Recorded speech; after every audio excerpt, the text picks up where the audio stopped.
నారా లోకేష్ బాబు గారికి నా ప్రత్యేకమైన నమస్కారాలు. నేను మాది ఆరేడు గ్రామం, ఉండి మండలం. నేను 2016 నుంచి ఆక్వా రంగంలో ఉన్నాను. నాకు ఈ 2019 నుంచి ఈ రోజు వరకు కూడా చాలా ఇబ్బందులు ఎదుర్కొంటున్నాం. 2016లో ఒక టన్ను ఫీడు 61,000 ఉండేది. 60 కౌంటు 330 రూపాయలు కొనేవారు. ఈరోజు 93,000 రూపాయలు టన్ను మేత అయింది. 220 రూపాయలు రైలు కొంటున్నారు. ఈ ఉండి నియోజకవర్గంలో 80% ఆక్వా రైతులే ఉన్నారు సార్. ఈ ఆక్వా రైతులు ఈరోజు 90% ఆత్మహత్య చేసుకునే స్థితికి వెళ్ళిపోయారు. ఎందుకంటే అప్పిచ్చేవాళ్ళు లేడు, ఇచ్చినా తీర్చే విధానం కనబట్టలేదు. అంచేత ఈ రంగాన్ని కాపాడగలుగుతారని మీరు 2024లో మీ ప్రభుత్వం వస్తే మాకు 60,000 రూపాయలకి మీరు ఫీడ్ సప్లై చేస్తారా? ఆ హామీ మా రైతులకు ఇవ్వాలి. ఇప్పటికే ఆస్తులు చాలా మంది కోల్పోయాం. 150 మంది రైతులు ఆక్వా కల్చర్ చేసే పరిస్థితి లేదు. ఆ ఉన్నవాళ్ళు చేసినా కొనే పరిస్థితి లేదు. అంచేత లోకేష్ గారు గమనించి ఈ రైతులను కాపాడతారని, రాబోయే ప్రభుత్వం మా అందరికీ ఆసరా ఉంటుందన్న ఉద్దేశంతో మేము ఇంకా బతుకున్నాం సార్. చాలా మంది ఈరోజు మన జగన్ గారు పెట్టే మందు తాగి ఇంకా అప్పుల పాలైపోతున్నారు. అలాగే నాకు మందు అలవాట్లేదు కాబట్టి నిద్ర మాత్రం లేచి పడుకున్నాం సార్. ఎన్నో ఇబ్బందులు ఉన్నాయి రైతులకి. ఈ ఆక్వా రైతుల్ని చంద్రబాబు నాయుడు గతంలో కాపాడినట్టుగా వచ్చే ప్రభుత్వం కూడా కాపాడితే ఈ ఉండి నియోజకవర్గంలో 80% రైతులు బతుకుతారు సార్. ఈ భూమి ఇక్కడ ఉండి నియోజకవర్గంలో ఆస్తికి మంచి విలువ ఉండేది. ఇవాళ అమితే కొనేవాళ్ళు లేడు. ఆస్తి విలువ తగ్గిపోయింది. ఏ ప్రభుత్వం పరిపాలించినా మనకున్న ఆస్తికి విలువ పెరిగినప్పుడే ఈ సరిగ్గా పరిపాలించినట్టుగా ప్రజలు ఆలోచించాలని చెప్పి ఈ ప్రజలందరూ కూడా ముందుగా ఈ లోకేష్ గారికి ధన్యవాదాలు తెలుపుతూ ఈ అవకాశం ఇచ్చిన లోకేష్ గారికి ధన్యవాదాలు తెలుపుతున్నాం సార్. ఉంగటూరులో నేను నేరుగా రైతుల్ని కలిసా.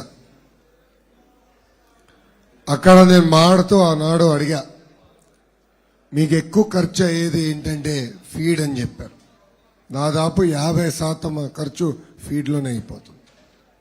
ఇది కూడా నేను పెద్దలతో చర్చించాను.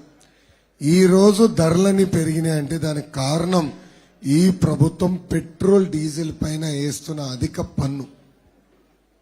ఆనాడే శాసన మండలి సభ్యులుగా ఉన్నప్పుడు నేను చెప్పా, మీరు ఇట్లా పన్ను పెంచుతూ పోతే అన్ని ధరలు పెరుగుతాయి, దానివల్ల మనందరూ ఇబ్బందులు ఎదుర్కొంటాం అని చెప్తే కూడా ఇలా పన్ను పెంచారు. ఈరోజు అందరూ ఇబ్బందులు ఎదుర్కొంటున్నాం.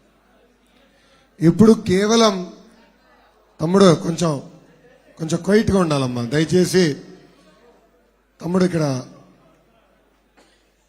చేయుపుతాం కదా, వెనకాల చెప్పుతాము. మనము కేవలం పక్కన ఉన్న రైతుతో పోటీ పడట్లే, మనం పక్క రాష్ట్రాలతో పోటీ పడట్లే, ఇతర దేశాలతో మనం పోటీ పడుతున్నాం. ఆక్వా రంగం అనేది గ్లోబల్ మార్కెట్ అయిపోయింది. మన దేశంలో కన్జంప్షన్ అంత ఉండదు, ఇతర దేశాల్లో ఎక్కువ ఉంటుంది.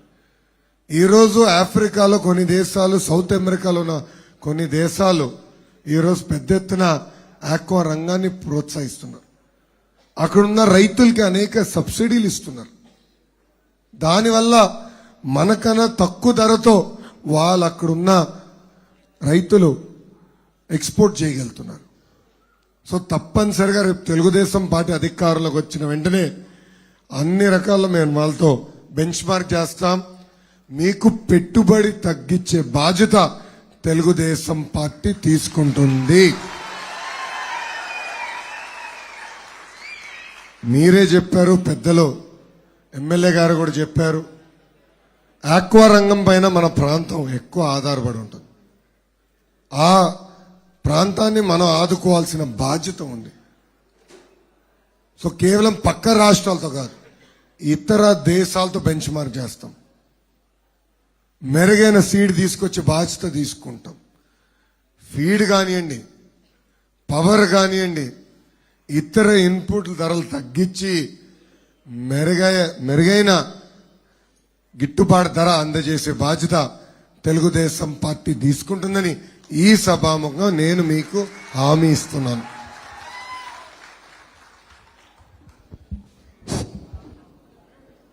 కాళ్ళ మండలం కోమటిగుంట గ్రామం సార్ మాది.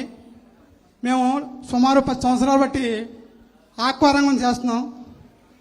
2019 వరకు కూడా కల్చర్ బాగానే చేశాను సార్. ఈ 4 సంవత్సరాలు బట్టి కూడా కరెంట్ ఎప్పుడు పోతుందో కూడా తెలుస్తుందా?